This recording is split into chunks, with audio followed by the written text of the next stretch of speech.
What's up guys, it's Z here, welcome back to Yugioh Deck of the Day. Today we're doing the second deck out of the new Ancient Guardian set, and finally, after such a long time, Konami has given us a new pendulum archetype. So we're taking a look at Solfachord today. Now, before we begin, I want to mention that this deck right now is not at its full strength yet.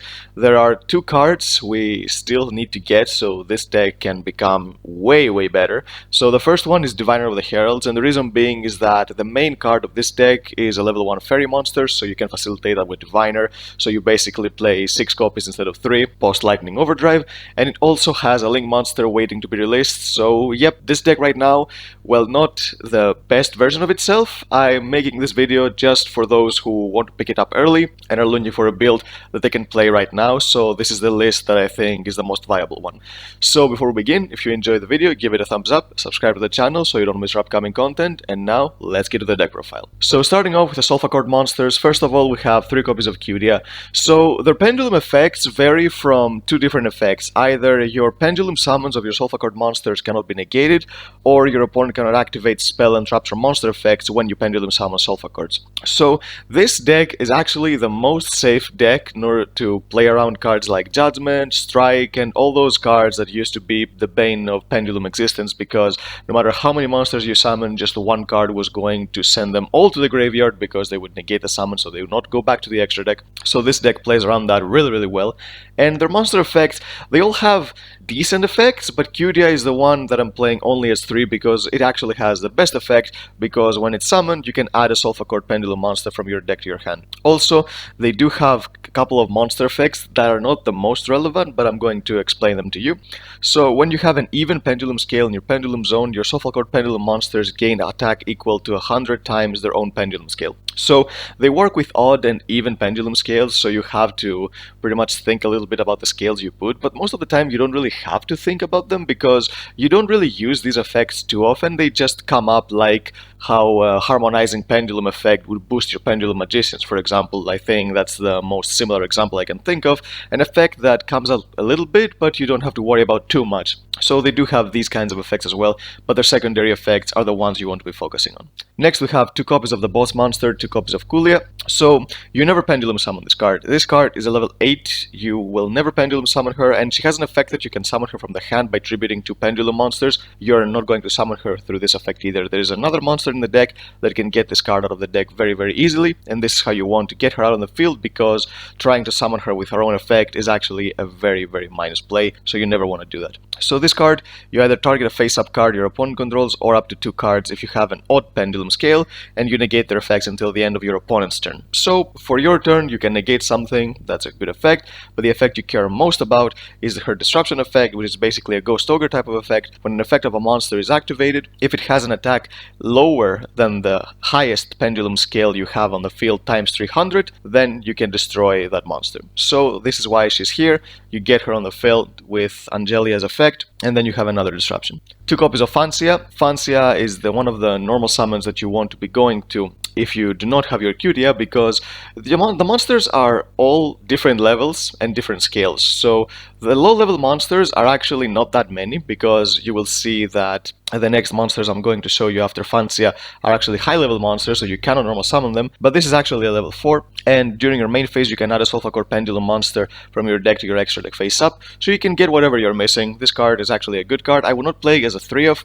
because still Yugioh is the one you want to be going through, and I do play a lot of ways to search Yugioh, so this is why I'm focusing a lot on this card, but some hands will not be able to get to her, so this is why I play Fancia. 2 copies of Gracia. Gracia searches your spells and traps when summoned. I do not play any of the traps. You can play, one of the traps is actually decent, but I don't think it's that necessary.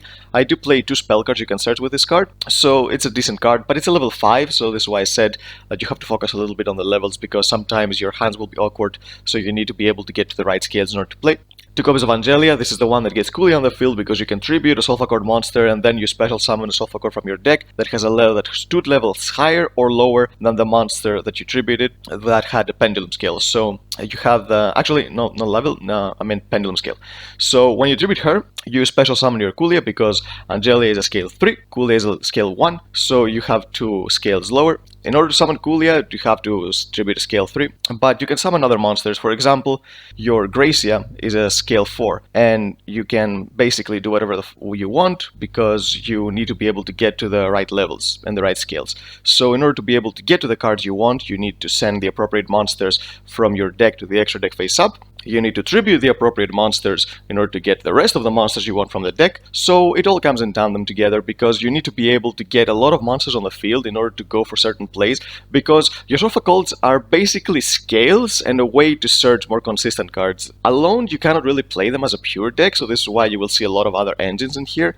They pretty much just facilitate more cards, and this is why as a pure deck you don't even want to try to play it. It's a really bad deck. You need to be able to use the good pendulum cards and good spellcaster cards that you can play with pendulums in order to get more disruptions on the board. But I know that a lot of people want to play Solfachords. This is why this deck right now needs to be played more as an engine. After we get the Link monster and Diviner of the Heralds, maybe you can play more towards a pure version of the deck, because it will have a lot more consistency and a lot more plays, and being able to use Trias Hierarchia with your Diviner means you can get more level 9 monsters on the field, so you can potentially go for something like a Tree Beast to get more negates. You have a lot of stuff to do post Lightning Overdrive, but for now, if you want to play the deck, you have to focus a lot around getting these cards to facilitate the rest of your deck, and the rest of your deck being the actual win condition. And 2 copies of Dreamia. Dreamia is the one that special summons yourself from the hand, so it gives you a free Link monster, a free Link material for a Link monster without using your Pendulum summon.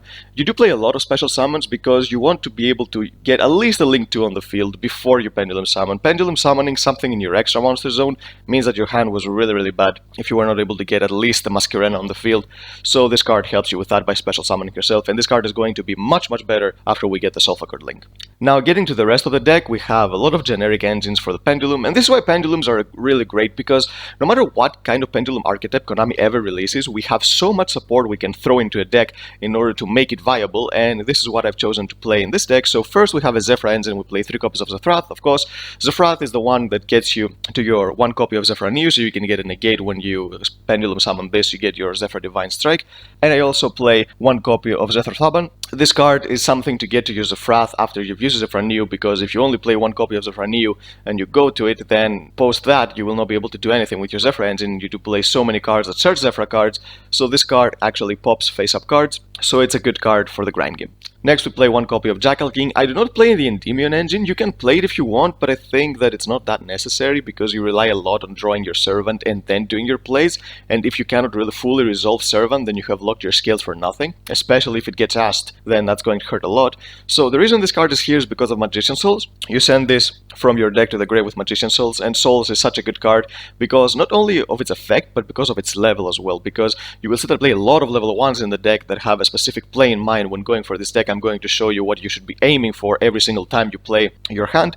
And now you'll be asking, how do you get the Jackal King on the field if you send it to the grave with your Magician Souls? Well, the next card is the answer to that, is 2 copies of Pendulum Mucho. So the Pendulum effect of this card is that during your main phase, if you activated this card this turn, you target one of your Pendulum monsters in your graveyard or in the banished zone, and you add it to the extra deck. So this is how you put your Jackal King back into your extra deck from the grave, and then you can Pendulum summon it. So this card is a skill 0, which is really good because that means you can even Pendulum summon your Yugioh, which is a level 1, otherwise you would not be able to Pendulum summon a level 1 monster. Also, I do play an engine that helps you get to this card because it's a Winged Beast monster, so you're probably seeing what I'm getting when I'm saying Winged Beast at level 1, but even if you haven't figured it out, I'm going to show you. So this is why this card is so great. 3 copies of Jester Confit. It's the most free special summon as a level 1 monster that exists. 3 copies of Magician Souls. This card, I think before Diviner, I think you have to play this card in the deck. Post Diviner, maybe you won't be able to... Actually, maybe you will be able to play it without it, but I still think the level 1 engine gives this deck so many options. And 1 copy of Barrier Statue of the Stormwinds. This card is an alternate win condition that you need to aim towards, but you won't be able to do it every single game, but some hands can do it, so this card is actually a win condition against a lot of decks. For the spells, play 3 copies of Dormicord Elegance. So this is the card that you will be searching most of the time with Gracia. So this has 3 effects. So you either place a Solfachord Pendulum monster from your deck in your Pendulum zone, you add a Solfachord pendulum monster from your hand to the extra deck face up, then place 2 Solfachord pendulum monsters, one odd and one even scale from your deck in your pendulum zones, or you add 2 cards, one odd scale, one even scale from your pendulum zones to the extra deck face up, and then draw 2 cards. So this card gives you so many options, and depending on the hand you have, you choose one of the appropriate effects. Usually, if your hand is mediocre, you're going to go for the first effect, and even if you don't have anything else, this first effect is really good because you just get a free scale for free, and no matter what you have in your hand, you can complete a scale because this card exists. This is why it's so good. So when you draw your Elegance, you want to search something, so I play 1 copy of the field spell, your Solfachord Harmonia, because if you only play 1 target for Gracia and you draw it, then Gracia becomes useless because of course Elegance is once per turn, so it's not like you will be able to activate it again by searching a second copy. You need to get to a different card. So this is the card I chose because you don't play any other field spells in this deck. Your Oracle of ZEFRA doesn't really count as a field spell because you just don't care about using anything after than the search effect, so you just put this on top of your Oracle of ZEFRA. So this card is constant advantage because you can use one of 3 effects again. Either you add a face-up Solfachord pendulum monster from your extra deck to your hand, you increase the pendulum scale of a Solfachord card in your zone by its level this turn, or if you control a Solfachord pendulum monster with at least 3 different even pendulum scales or at least 3 different odd pendulum scales, you can destroy a card your opponent controls. So the first effect is the one you want to be getting. It's like an Oath Dragon for the deck. You keep getting back cards from your extra deck to your hand so you can keep filling your hand, because you can run out of advantage very easily in a pendulum deck, because pendulum decks usually spit out their entire hand during the first turn, and if your opponent goes through that board somehow, then you don't have anything other than pendulum summoning your monsters, but because your link monsters will have probably been destroyed, you can only pendulum summon 1 from the extra deck, so it's not like you can recover very fully. So this card gives you more cards in your hand, which means you can pendulum summon more monsters. And this is why this card is here, because after you go through your Elegance once, you don't really need to go through it again unless your opponent destroys your scales too. So with Gracia, you can search the field spell and then get more cards back into your hand so you can pendulum summon more monsters. Now for the generic spells, play 3 copies of Werewolf, though you play a lot of level 1 monsters, so this is another way you can get to Cutia. Just special summoning a Jester Confit and using this can get you to a good normal summon, which is Cutia, and then you can search whatever you want. So this is why this card is here. And even if you search a Magician Souls and you take the 2k in the end phase, you don't really care because usually you're going to make a board that your opponent will not be able to deal with. So this is why this is such a good card. 3 copies of Jack in the Hand. I really like this card. I've been playing this card in Bird Up as well, so I think this card has a lot of potential, especially when you play level 1 engines, because yes, your opponent gets to choose the first one, but for example, when you reveal a Cutia, a Magician Souls, and a Jester Confit, 99% of the time your opponent is going to choose Magician Souls, either because they can use it themselves, or because they think it's the most broken out of the 3, so they don't want you to have it, so then you choose your Cutia, or if you already have a Cutia, you can choose your Confit, and then you put the other one back into the deck. But you don't really care about giving Souls to your opponent, because Barrier Statue of the Stormwinds is just going to not allow your opponent to use Souls anyway. The best thing they can do is normal summon it and use its effect, but still it's not going to do much because of Barrier Statue, so they wouldn't want to waste their normal summon on something that can't run over the Barrier Statue. So this is why I think Jack in the Hand, while it may seem a little bit of a neg at first when you read the card, if you actually choose the perfect cards for your deck and to know how to counter the card that you give to your opponent, then I think it's a really great card. It's such a good searcher. 1 copy of Instant Fusion because it gets you to another level 1 monster. 3 copies of Oracle of ZEFRA. This card searches you your Zefrath, so you can get your ZEFRA new and get more negates. 1 copy of Terraforming for your Oracle of ZEFRA. 3 copies of ZEFRA Providence. This adds a ZEFRA card. You can add your Oracle of ZEFRA for more deck thinning, and it also has the Return of the Dragon Lord's effect from the grave. 2 copies of Magician's Restates. This gives you another monster on the field, so when you link away your Souls or your Confit, you can get it back on the field, and then you can use Souls on this card to draw more cards and search your 1 copy of Magician's Right Hand, so you can negate spell cards on your opponent's field. Unfortunately, this card has to basically be baited from your opponent, so with the appropriate hand it's not that difficult to get around, but sometimes it can actually work around your opponent because they might not have enough spells, so they don't want to get any of their spells negated. And 1 copy of ZEFRA Divine Strike because you can put your ZEFRA new from the extra deck back, so you can banish it and then you can negate and destroy anything. And the reason this card is the best one, because you don't actually have to keep your ZEFRA new on the field, you can link it away, and then it has to only be face up in the extra deck in order to be able to use a counter trap. For the extra deck, we play 1 copy of Lyrilisk Recital Starling. So this is the reason Pendulum Mucho is such a good card, because you can search it. So when you get your Cutia and when you get either your Confit or your Magician Souls, you overlay both of them into your Recital Starling, you get to your Pendulum Mucho. Pendulum Mucho is going to get you back more advantage, usually being the Jackal King in the grave, and then you can use this card to link away to go into either a Masquerena or to play another monster that you want to be getting to more often, because there's a certain card that needs to be summoned through that link monster. One copy of Assembled Nightingale. This is the going second package of the deck, because we play this, we play one copy of Downer Magician, and we play one copy of Zeus. So when you're going second, you can either start with his play or end with his play. So depending on the hand, maybe you want to bait cards with Zeus, or maybe you want to get a Zeus on the field to make sure that your opponent can't deal with it. And the reason Downer is here is because it gives Zeus the ability to use its effect twice, because if you only have 2 materials under your Assembled Nightingale, you attack directly and get to Zeus. That's 3 materials, so you only will be able to use Zeus's effect once, but if you get into a Downer Magician first and then go into Zeus, it has 4 materials, so you can use its effect twice, maybe during your turn, and then once during your opponent's turn to make sure that they don't play. One copy of Thousand Eyes Restrict. I prefer this over Millennium because I think that hand traps don't really hurt this deck. The only hand trap that hurts this deck is Droll. So maybe if you see a lot of people, maybe at your locals, or maybe the people you want to be facing this with this deck, if they main Droll especially, then maybe you can switch this around with your Millennium buys, but it's not the most reliable way to deal with Droll, because it's just a one-off in a 50-card deck, so it's not like you're going to be able to draw it every single time. But still, I think going second is a much better option, because your Thousand Eyes can just deal with anything, and your Millennium Eyes relies on your opponent activating a monster effect in order to be able to negate it. One copy of Link Kuriboh. It's the only Link one I play. I don't play Anima, I don't like Anima, I feel like I never get to use Anima's effect. Opponents just don't fall for the Golo trick of putting a monster under the extra monster zone, so it just never comes up. So I think having a Link Kuriboh, which just gives you something to pendulum summon more from the extra deck, is actually better. One copy of Wind, the Wind Charmer Verdant. This card is the reason you have access to your barrier statue, because after you go into your Recital Starling, you summon this because it only needs one monster, one wind monster and one other monster in order to be able to summon.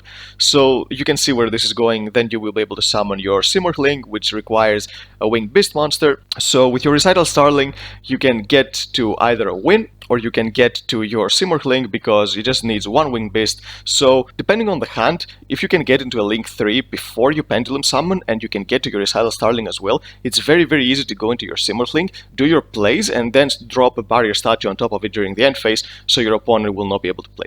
One copy of Masquerena for the hands that you will not be able to Link summon your Recital Starling, so you just need 2 monsters in order to go for a Link 2, because like I said, you have to go into a Link 2 before you pendulum summon, otherwise your pendulum summon is not going to be that impressive.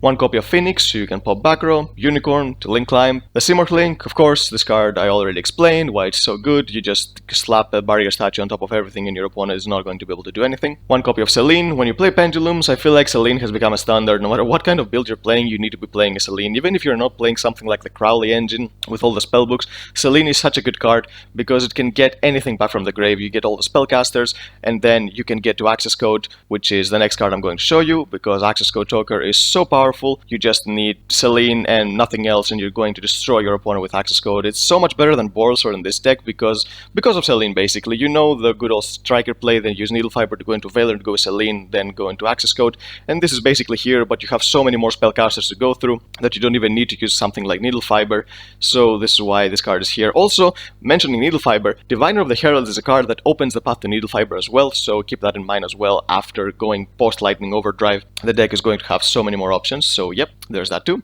The one copy of Access Code to destroy your opponent completely with Selene. One copy of Appaloosa. Sometimes you can get actually to Appaloosa before you even pendulum summon, because the deck has a lot of monsters that you can get. You can get a normal summon with Cudia, you can special summon your Dreamia, then you have Jester Confit, and you have your Magician Souls for even more special summons. So with a perfect hand that can search pretty much anything, that you can get to a Link 4 before you even pendulum summon. So Appaloosa not only does protect you from hand traps like Nibiru, but also gives you 3 zones to pendulum summon from your extra deck. And one copy of Underworld Goddess of the Closed World. In a deck that spams a lot of monsters, I think this card is so good, because not only because of Masquerena, just because of the going second potential that this card has, especially against cards like Dragoon, which is very hard to deal with, essentially because you don't really play a lot of cards that can deal with it. The only way to deal with it very easily is Zeus, but if your opponent knows what they're doing, they're not going to negate anything that doesn't threaten their Dragoon. So this card just gets it out of the field as a game mechanic, so it doesn't matter that it's untargetable, it doesn't matter that it's indestructible. You just get 4 monsters on the field, and your opponent might not negate anything because they are waiting for something that can threaten Zeus, and then you can just link blink them all away, and then you can pendulum summon again. Unfortunately, it only gives you 2 arrows that points to your own field, so you can pendulum summon, but still it's better than nothing. So it gives you 2 monsters from the extra deck after you pendulum summon, and also deals with any kind of threat, not just Dragoon, but any kind of unaffected monster that maybe you would have troubles dealing with. So yep, that's the deck, guys. It's been a long time since we've seen a new pendulum archetype, and I'm so happy that we finally have a new one, because come on, Konami, it just destroyed everything pendulum related. People were expecting Electromite to be unbanned because of this archetype, but it just didn't. You just gave us a new Metal Foes Link monster that doesn't do anything instead of bringing back Electromite. So yeah, we're just certain now that Konami never plans on releasing back Electromite, but still we're just going to work with what we have, and we're going to make the most broken pendulum decks possible, because pendulums, no matter how many cards they have got banned throughout the years, they still have so many great engines. They are so flexible, so no matter what kind of pendulum archetype ever is released in the future, you know that there's going to be a way to make it playable. So yep, that's the deck, guys. If you enjoyed it, give it a thumbs up, subscribe to the channel so you don't miss our upcoming content, and we'll see you next time.